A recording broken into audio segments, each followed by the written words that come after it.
Would it be fourth time lucky for Boris Johnson as he tried again to secure MPs' backing for a general election? The ayes to the right, 438. The noes to the left, 20. Yep, he finally got it by a landslide. But in the end, it was all down to him, Labour's leader Jeremy Corbyn, who'd been desperately reluctant to allow Johnson to go to the country till this morning. Thank you very much, guys. We're now going to be out on the streets for about 6 weeks. It's going to be fun, and I've just had a weather forecast. It's going to be good weather. Now, it'll have surprised literally no one why Johnson wants this election, even in the possible damp and gloom of December.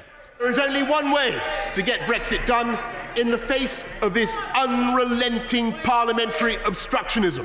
This endless, willful, fingers crossed, not me, gov refusal to deliver on the mandate of the people, and that is, Mr. Speaker, to refresh this Parliament and give the people a choice.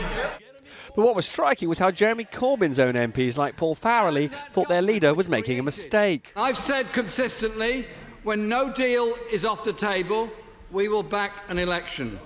Today, after much denial and much bluster by the Prime Minister, that deal is officially off the table. So this country can vote for the government that it deserves. Yes. I shall be voting against an early election today and encourage as many of my colleagues as possible to defy the threats and blandishments to do so. And a former Tory minister made clear that on Boris Johnson's side of the House too, not everyone wants an election. Surely a referendum on whether that proceeds or not actually does give a very definitive outcome, and perhaps if the House had allowed the British public a vote on the previous Prime Minister's deal, we could have had a definitive outcome many, many months ago.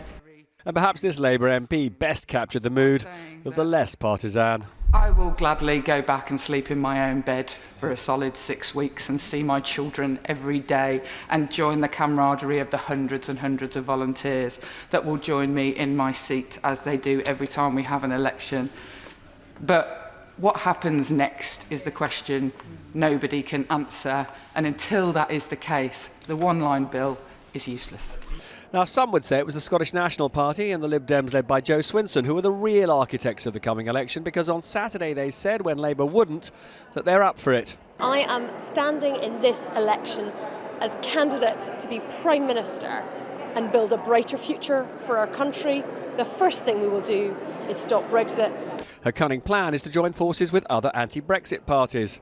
We will have those discussions. They have been ongoing and they will clearly be accelerated. The mood I'm getting on the doorsteps already is that the people of Scotland want to remain in the EU, and that they support and trust that the SNP will do everything that we can to ensure that we realise that.